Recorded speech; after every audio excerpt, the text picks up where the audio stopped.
Shalom,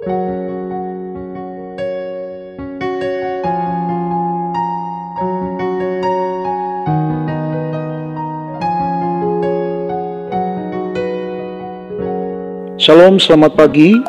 Berjumpa kembali di dalam program Renungan Embun Pagi bersama Kota Daud Ministry. Tema renungan kita pada pagi hari ini adalah pergunakanlah potensimu untuk kemuliaan Tuhan. Renungan ini saya ambil di dalam 1 Samuel pasal yang ke-31 sampai dengan ayat yang ke-37. Demikianlah firman Tuhan. Terdengarlah kepada orang perkataan yang diucapkan oleh Daud, lalu diberitahukan kepada Saul, dan Saul menyuruh memanggil dia. Berkatalah Daud kepada Saul, janganlah seorang menjadi tawar hati karena dia, hambamu ini akan pergi melawan orang Filistin itu. Tetapi Saul berkata kepada Daud, tidak mungkin engkau dapat menghadapi orang Filistin itu untuk melawan dia, sebab engkau masih muda, sedang dia dari masa mudanya telah menjadi prajurit. Tetapi Daud berkata kepada Saul, hambamu ini biasa menggembalakan kambing domba ayahnya. Apabila datang singa atau beruang yang menerkam seekor domba dari kawanannya, maka aku mengejarnya, menghajarnya, dan melepaskan domba itu dari mulutnya. Kemudian apabila ia berdiri menyerang aku, maka aku menangkap janggutnya, lalu menghajarnya dan membunuhnya. Baik singa maupun beruang telah dihajar oleh hambamu ini.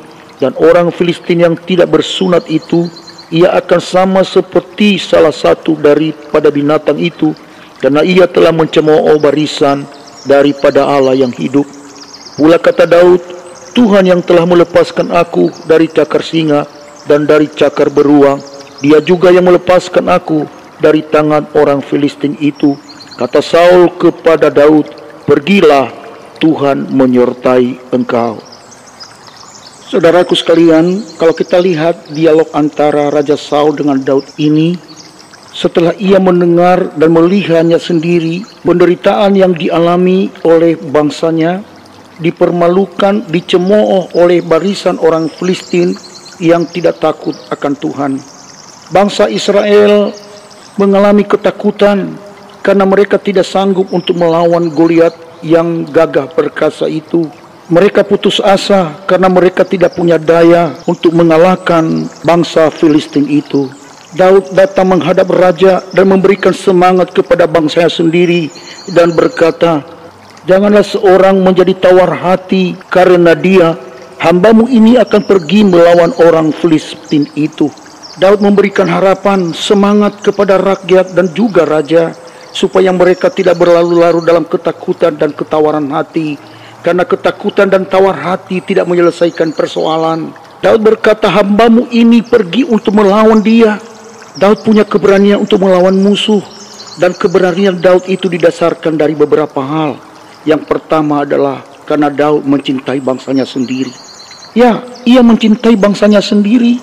Dan rasa cinta inilah yang membuat Daud untuk berani menghadapi musuh. Kasihnya kepada bangsanya mengalahkan ketakutannya. Kasihnya kepada bangsanya membuat dia rela berkorban, meninggalkan kesenangannya. Ia peduli terhadap penderitaan yang dialami oleh bangsanya itu sendiri. Saudaraku kekasih, kasih membuat kita peduli dengan orang lain. Kasih membuat kita meninggalkan kesenangan dan ego diri. Daud mengutamakan kepentingan orang banyak dibanding kepentingannya sendiri. Hal yang kedua yang kita lihat dari keberanian Daud melawan bangsa Filistin adalah karena ia sangat mengenal Allahnya Israel. Ini modal utama dari Daud, karena ia mengenal kepada siapa ia percaya. Karena Allah Israel sudah terbukti kuasanya, bagaimana nenek moyangnya keluar dari tanah perbudakan dengan tangan yang terancung. Ia menghalau bangsa-bangsa di depannya yang menghalangi perjalanan orang Israel keluar dari tanah perbudakan menuju tanah perjanjian. Pengalaman Daud bersama dengan Tuhan itulah yang membuat dia sungguh berani melawan orang Filistin itu.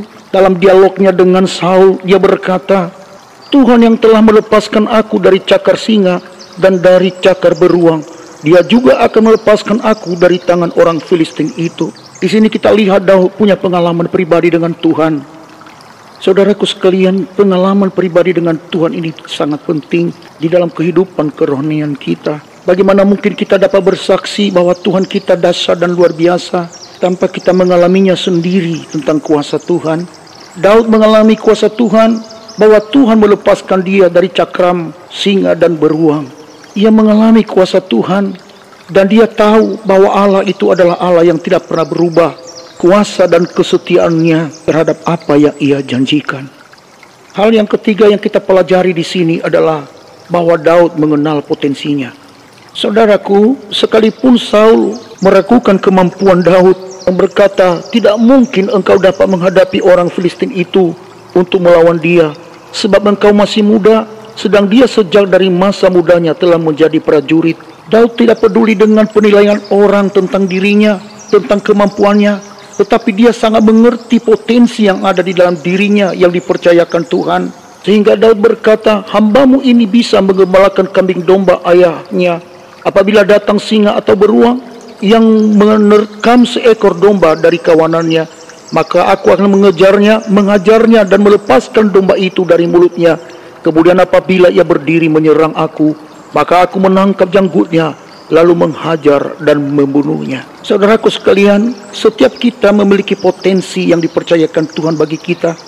Pakailah potensi itu, latihlah dirimu untuk hal-hal yang berguna, dan pergunakanlah potensi itu untuk mencapai keberhasilan dan untuk memuliakan nama Bapamu yang ada di surga. Tadi ada 3 hal yang kita pelajari di sini, yaitu miliki kasih, kenalilah Tuhan, dan galilah potensi dirimu. Ingatlah satu hal ini, bersama dengan Allah kita dapat melakukan perkara-perkara yang besar.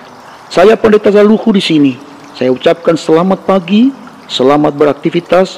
Tuhan Yesus memberkati kita sekalian. Shalom, Maranatha.